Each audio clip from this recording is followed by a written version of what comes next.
So let's talk about expanding your names list. And I want to start by asking you if I gave you $16,950 by Saturday, if you came up with 500 people that you can call on, how many of you feel like you could do that?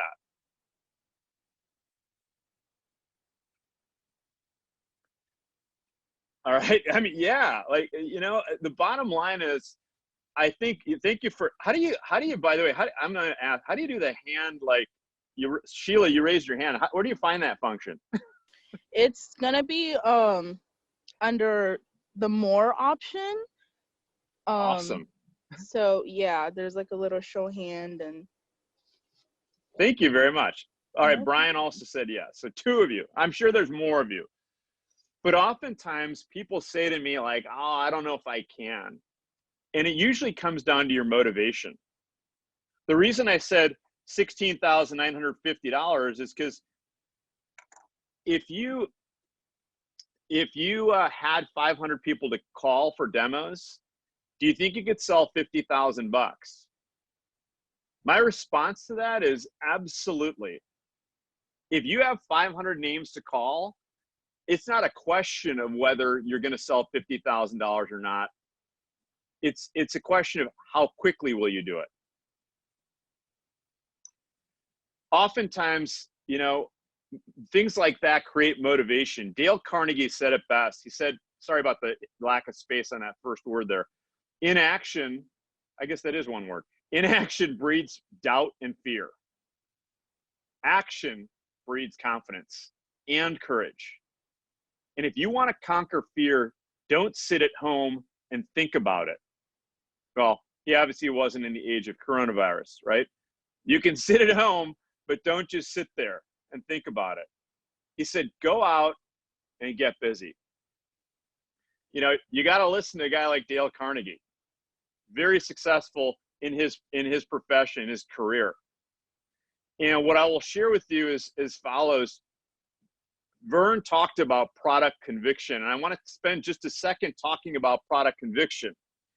Why? Because if you believe that Cutco is a great product, you're going to want to share it with everyone.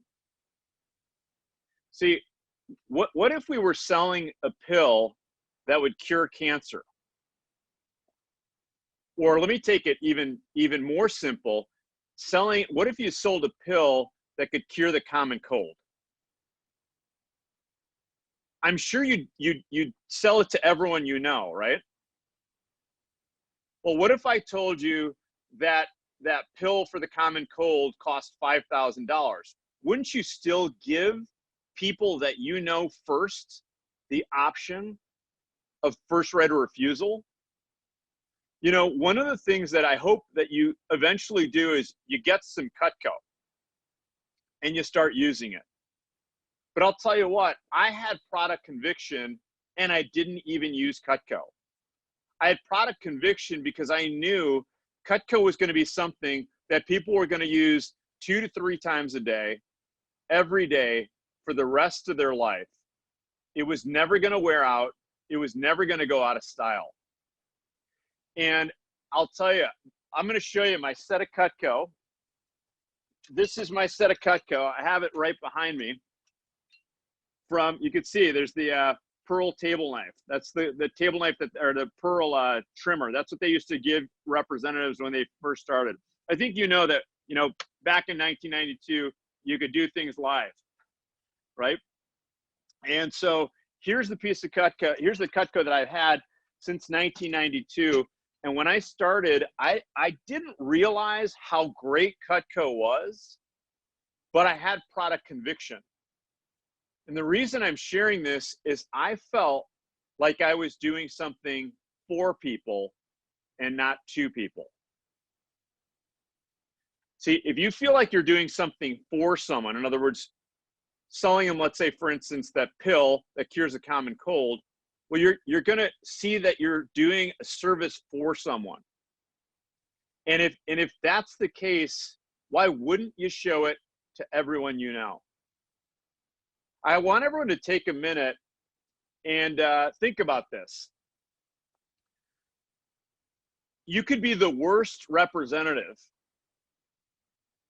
and show up, the worst representative ever in the history of the company, and show up to the home of someone who loves cooking, who has the financial means, who cooks often, and guess what? You're going to sell them Cutco. And it's not so much that you're a great salesperson, is that they're the ideal prospect. And we're going to talk a little bit about this, but I also want to do the opposite here. I want to talk about the contrapositive to what I just said, which is, by the way, that was a math term. I've been talking math with my kid. You could be the greatest salesperson in the world. You could be Jared Erickson, a really good salesperson. And guess what? You would never sell one of these to me. Why wouldn't you ever sell a comb to me? You don't have hair. I don't have hair. Well, there's like these little things every once, but I shave it, right? So I choose to be bald. And what I need you to understand is it doesn't matter if you're great at sales. It doesn't matter if you're selling a great product. If you're showing the wrong person, you're never going to sell that person the product. So who is the best and most ideal prospect? Well, the best, most ideal prospect is someone that's over 30. And I know you heard this in training, but I'm going to reiterate this again. I remember the first year I made over $100,000. I don't remember how old I was, but I remember I was in my 20s. And I remember you could walk over to my fridge, you could open it, and there was like a half-eaten pizza and some peanut butter and jelly, and that was about it. Maybe a couple of Chinese food boxes, because I didn't cook. But then what happened is I got a little older and I started cooking. And most people that are 30 and above, most of them, by the way, I got married at 37. That's kind of late. I enjoyed my single days. It was great. I enjoyed my married days better, by the way, more. And what I can tell you is that when I was under 30, I just wasn't thinking about cooking a whole lot. Most people over 30, they own a home. Most people over 30 have a stable job. Even in a market like this, where yes, many people have lost their job. Yes, many people have been challenged, but they still buy things. But if you're over 30, there's a high likelihood that you'd be a great prospect for buying Cutco. If you own a home, I'll tell you what, I've spent more money on groceries since March 15th, which is when kind of things started getting more serious about COVID-19. I've spent more money on groceries in the last month and a half than I can remember in any 6 weeks. Why? Because we're cooking more. Most people that own a home, they have kids. Most people that own a home are more likely to place an order for something in the kitchen. How many of you ever seen mom and dad get excited about like buying curtains or like a new carpet? My wife's really excited because we're going to get a new couch and love seat. When I was your age, it really didn't matter what I sat on. I could have been sitting on a rock and it was pretty much the same thing. So what I want you to understand is your first job is to make sure that you're maxing out on your list of people that are ideal prospects. So what I want you to do is I want you to sit down and harvest names. This is probably the most important thing you can do before you do your next demo. This is for sure the most important thing you can do before the start of next week, is come up with as many names as you can. And I want to challenge all of you to think about coming up with 500 names of people you can call Cutco on. I'm not saying you're going to call on all of them. I'm just saying I want you to think about it. Again, if I gave you $16,900, how many of you, by Monday, how many of you could come up with 500 people? Well, I'm pretty sure that you could if you utilized your resources. Now, I want to tell you what, if you want to be an attorney one day, my brother's an attorney. You know what his job was when he started out as an attorney and as he became partner and started his own law firm? It was to get clients. I have a friend who's a musician. You know what his job is? It's to get in front of as many people as possible. If you're a doctor, my dad was a doctor, it's to get as many clients as you can, customers as you can. The number one job of any business is to create more customers, and it's what's called business development. People that create the most customers always get paid the most. Whether that's at a law firm, whether that's in sales, selling Cutco, or if you, let's say, work at Amazon and you create huge accounts, you're going to get paid the most. I want everyone to pull out your phone, go to the contact section, scroll all the way to the bottom. I'll take a minute to do this. How many contacts do you have in your phone? And I want you to put it in the chat, by the way. How many contacts? 372, 500, 600, 600, 300, 300, 600, 292. So far, the lowest is 133, 150, 378, 633, 402, 238, 787. So the lowest is, we got one with 35. All right. You're going to meet people this summer, by the way. But for the most part, everyone was well over 100. You could stop, by the way. Let me ask you a question.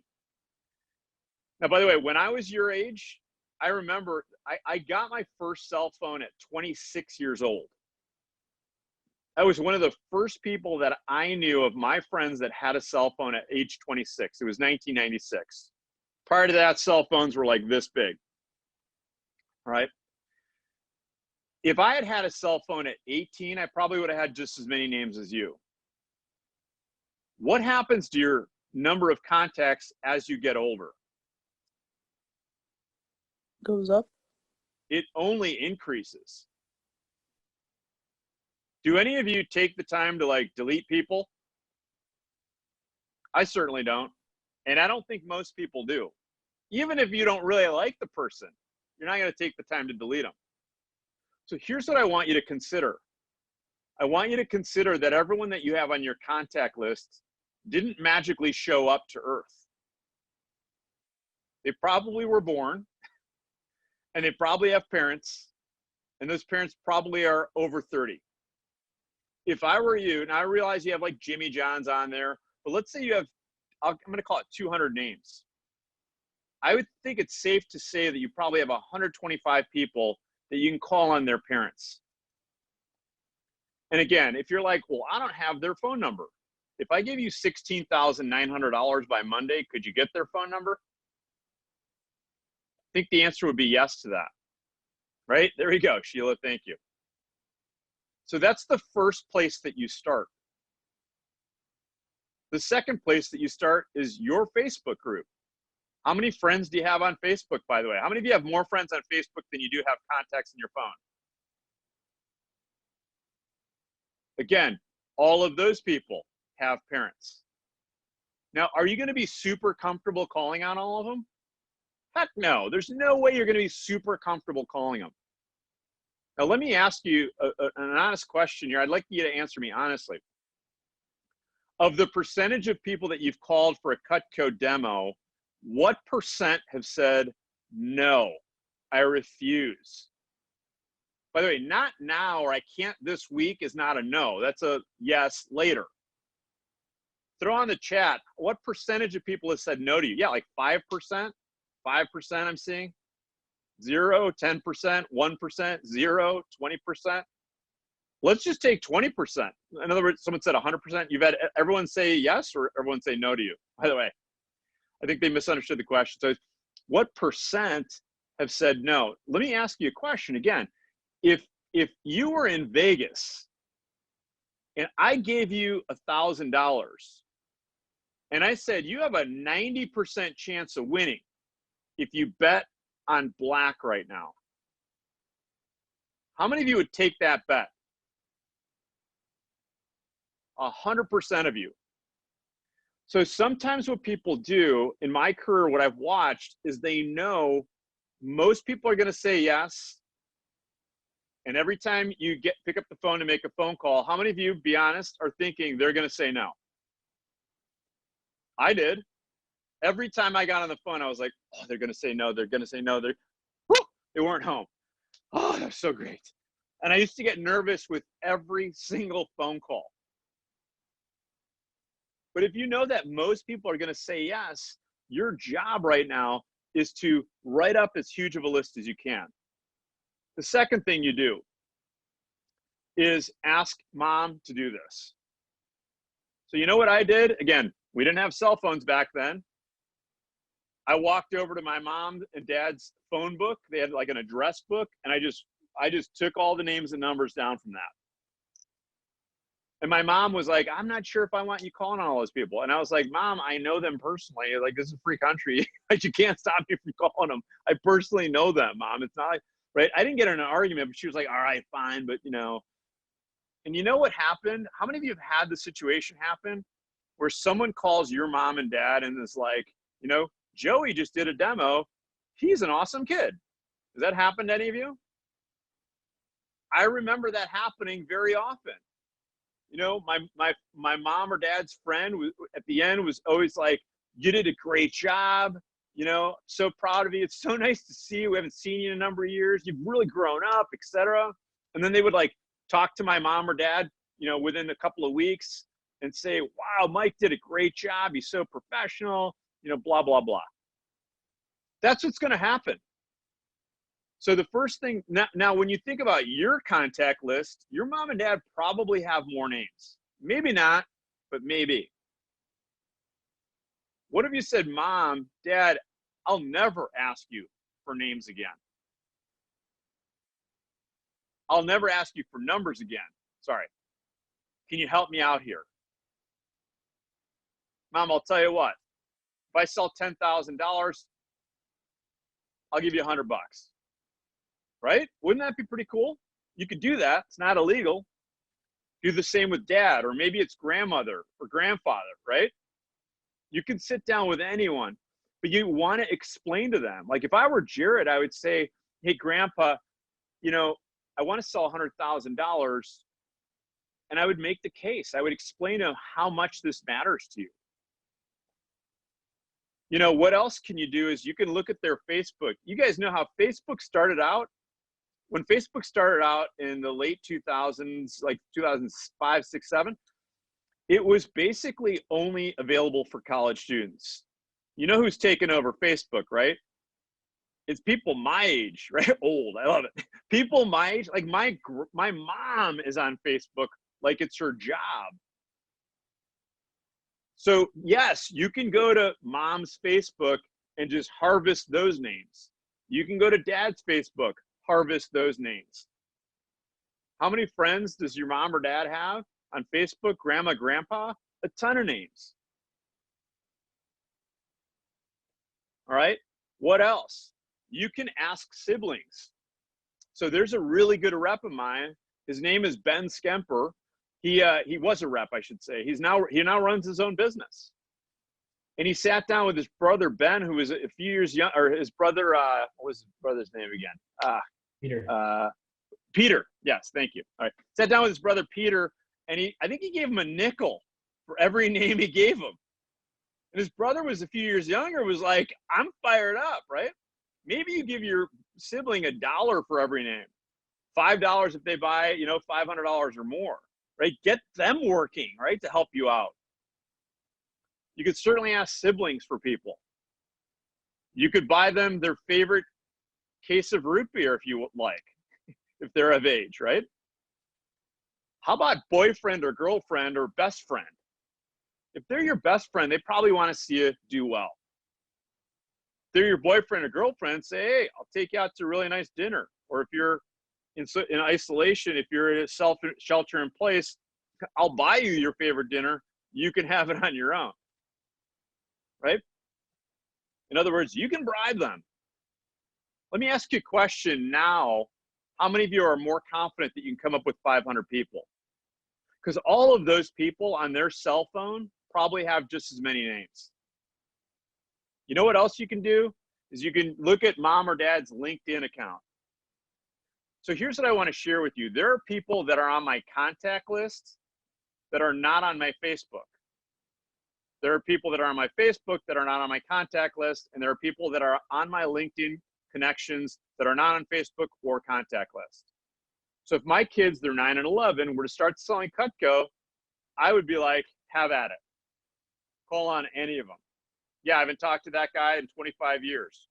So again, I shared with you recently, I reached out to all the people that I lived with my freshman year. It's called an entry. It was like 8 levels, but just 2 doors each way, like 16 plus, or 8 times 4, 8 times 8, because it was like 32, it was like 30, 40 people, something like that, okay?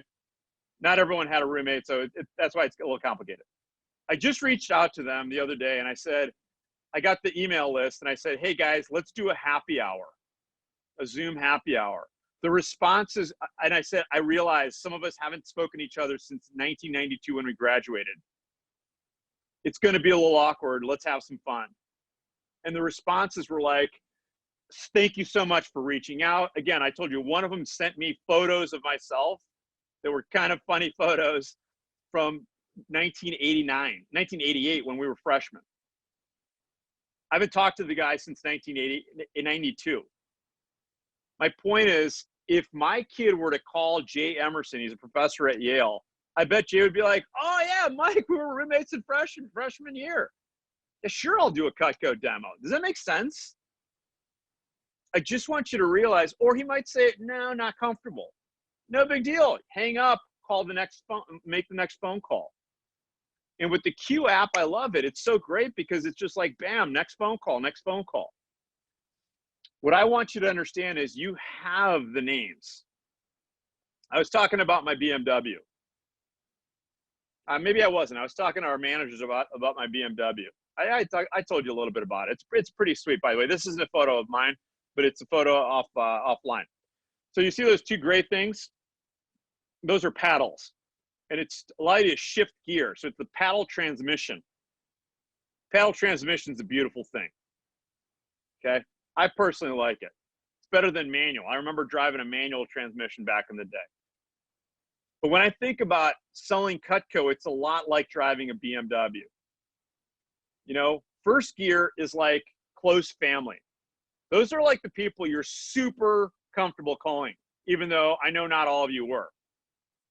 Right? I remember calling by the way, I remember calling my college roommate for 4 years, parents for a Cutco demo. And I was pooping a brick. I was like, they're going to say no. They're going to say no. Guess what, by the way? They said no. And you know what's funny? Well, I'll tell you why they said no in a second. I still lived. I still even saw them a couple of weeks later. By the way, here's why they said no. I said, Mr. Heidkamp, by the way, that's wrong move number 1, right? Always talk to the mom. Whenever you can't, talk to the mom. Mrs. Heidkamp loved cooking, right? They had like a garden in their backyard that was the size of like a typical room. But I go, hey, Mr. Heidkamp, hey, I'm selling knives. I want to come over to show you some. Actually, I want to sell you some. Can I come over? You don't do that. That's not what the manual says. You know what his response was? And it was nice. Mike, we're all set on knives. I'm pretty sure we don't want to buy any. Is there anything else I can help you with? And I was like, I was like crying almost. Like, is Mike there? That was my buddy. Is Mike there? No. Okay. Thanks a lot. That was my first phone call I ever made selling Cutco. And then I quit. I actually quit for half an hour. Like I was like, I'm done with this job. Forget it. Everyone's going to say no if he said no, right? I obviously wasn't reading the approach. So then I was like, okay, I got to stop being a wimp about this. I'm going to read this stupid manual, and it probably doesn't even work. And I was like, hi, I just started a new job. And they were like, sure. And I was like, that was easy. Right. And I called the next person. That was easy. I just kept on using the approach. But I was still nervous every time I made a phone call. But your first gear is like close family. Second gear, by the way, is like close friends. That's where you're feeling a little more comfortable, a little more confident, right? Third gear is your chicken list. What's your chicken list? Who wants to tell me what your chicken list is? You can unmute people if you want. Who wants to tell me what your chicken list is? People you're scared to call. Nah, it's the people that you're chicken to call, right? How many of you like being called a chicken? Well, you're a freaking chicken. By the way, so was I. I remember being super scared to call on some people. And then my buddy Mike Fitzgibbon started selling Cutco. And then he started calling on them. And I was like, Mike, bro, what's up, man? You can't call. Those are my customers. He's like, you're not calling on them. And he was right. And you know what's really funny? Is I was like, I got really motivated. I started making a lot of phone calls to those same people that I sort of kind of knew. Right? I remember calling. I was like, hey, this is Mike. We go to church together, Queen of All Saints, blah, blah, blah. And they were like, which Mike are you? I hear there's 2 Mikes selling Cutco. And I was like, I'm Mike with brown hair, right? I used to have hair back then, right? And they're like, sure, come on over. That's the people on your chicken list are going to say yes at least an 85% clip. In other words, 85% of them are going to say yes.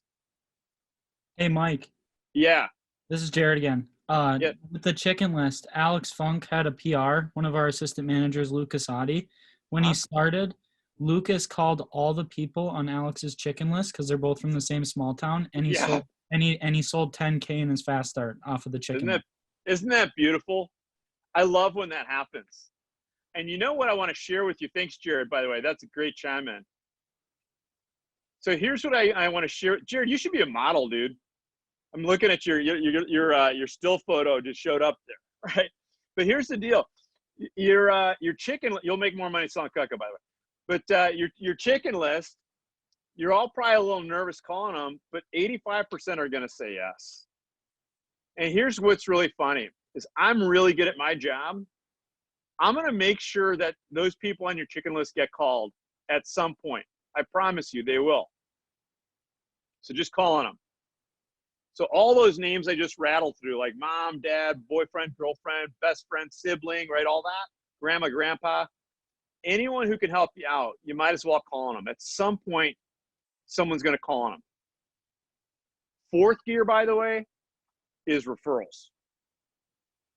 Now, let me ask you a question. Who's going to have more referrals?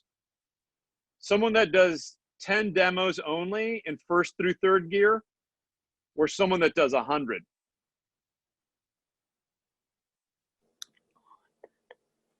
Yeah, the person that does 100. Let me ask you another question. Someone that does 100 in first through third gear, or someone that does 500? See, I think you get where I'm going here, right? You want to be a beast before you call referrals. Like, you want to be so good at selling Cutco where you walk in and you're like, the Jedi mind trick, or you're just like, our kids are into Star Wars. You're just like, you will buy, right? And they're like, okay, I will buy, right? That's how you want to feel going into a demo with referrals.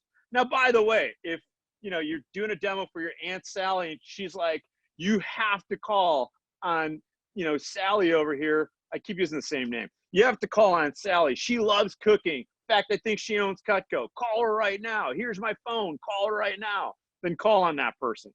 But if I were you, I would call on everyone I knew first. I had someone once tell me, you just want us to call on everyone we know to sell them Cutco. And I was like, yes, I do. It was like as if they caught me, like, you're doing this evil thing. I'm like, yeah, because I feel Cutco's of good value. And then I want you to call on everyone that they know. And then I want you to call on everyone that they know. And then I want you to call on everyone that they know. Bottom line is I want you to call on, ideally, what would be a great world is everyone owns Cutco. You know why? because they would save time, they would save money, they would enjoy cooking. I remember that I bought a Porsche a number of years ago. I remember my first car. It was a Nissan 200 SX. It was like 7 to 10 years old. And I remember the muffler fell off. My friend Mike Fitzgibbon, by the way, that I told you, he was my recommendation. I referred him to the job. He like knocked it off with a hammer, so it made this really loud noise. I remember driving that car, and it was a POS car. And then I remember driving my Porsche. Man, that was a totally different driving experience. That's the equivalent for customers, by the way. It's the equivalent of owning regular knives and owning Cutco. So that's what I want for you. I want you to give people the opportunity to own the greatest cutlery that they can. Makes their life easier, makes cooking more enjoyable. And hey, you're one of two types of people. You either cook because you like to or love to, or cook because you have to. My wife is the second. She cooks because she has to. By the way, I do the cooking at home. I cook because I love to. So you know why I love Cutco? Because every time I use it, man, it's like someone who likes driving and drives a M5 BMW or Ferrari, right? If you cook because you have to, you still want really good knives because it gets the job done. It gets you in and out of the kitchen faster. So here's what I need you to understand is that people are willing to recommend you to other people. And I know right now you might be like, well, it's not my experience. Right? I remember asking for recommendations at the end of a demo. And it was something like this. And tell me if you're like this. You wouldn't happen to know anyone else I can show this like really expensive stuff to, do you? No? Oh, that's okay. Don't worry about it. No problem. Thanks for letting me see you, by the way. I really appreciate your order. You remember we were talking about body language? What was my body language saying? Don't give me referrals. In fact, it wasn't even anything close to the approach. It was unconfident, right? And I don't even care, right? You weren't expecting it, so it doesn't, like, you weren't gonna push for it. Yeah, I wasn't expecting it. I'll tell you what, we're gonna get you a video from someone that averages at least 10 recommendations on every demo she does. And they're all done the same way that you're doing them. So here's what I wanna share with you. Her name's Casey Cooper, by the way. What I wanna share with you is people are willing to recommend you, number one, because you know what they're gonna talk about when you're done with the demo? They're going to talk about a couple of things to the next person they talk about too. All right. Just like, do you remember when you left training, when you were done with training, didn't you talk to people about Cutco? Might have been a friend, best friend, might have been mom, dad. So what's going to happen when you're done with the demo, they're going to be like, oh, I just saw this really nice young lady. Her name's Charlie. All right. And is that you, Charlie? Right. Oh, she was so sweet. She showed me these knives. They are awesome. Yeah, I bought a full set. They're so good. They're called, have you ever heard of Cutco? You've got to see them. Yeah, Charlie, you remember Charlie? She's Susie's daughter, right? And they're going to kind of like put the names together. And it's like, yeah, by the way, oh, they were great. So that's what happens when you leave. And I need you to understand that. You know what else I'm going to share with you from like a 50-year-old's perspective on what coronavirus, the shelter in place is like? I can't tell you how many people that I haven't talked to in a while. When I start talking to them, they're like, I'm like, how are you doing? They're like, this is kind of a little crazy. We get cabin fever, etc. I don't even know what day it is. All of them say that within the conversation. I'm going to tell you what, when you do a demo, that is a massive change to what their daily life is like. If I had a fired up kid do a demo for me, an 18-year-old fired up, talking to me passionately about knives, I'd be like, I had a pretty good day today. This kid showed me these knives, super fired. I bought them. How many of you feel better when you buy something? Right? I'm going to show you. I bought these Chelsea boots. Can you see these boots? I remember when I bought them, I told my buddy, I was like, Chris, I bought some Chelsea boots because he wears them a lot. Right? I remember when I bought this, I remember when I got my Rolex watch with Vector, I remember telling my dad, I was like, Dad, I got a Rolex watch, right? It's like when you get something really nice, you tell someone about it. Does everyone get that? And so people are willing to recommend you. You just need to be confident. How many of you know the approach word for word? Okay, that's rule number one, is you got to know it word for word. I promise you, if you know the approach word for word, you're going to get a lot of recommendations. But the key is to make sure that you max out on your names list.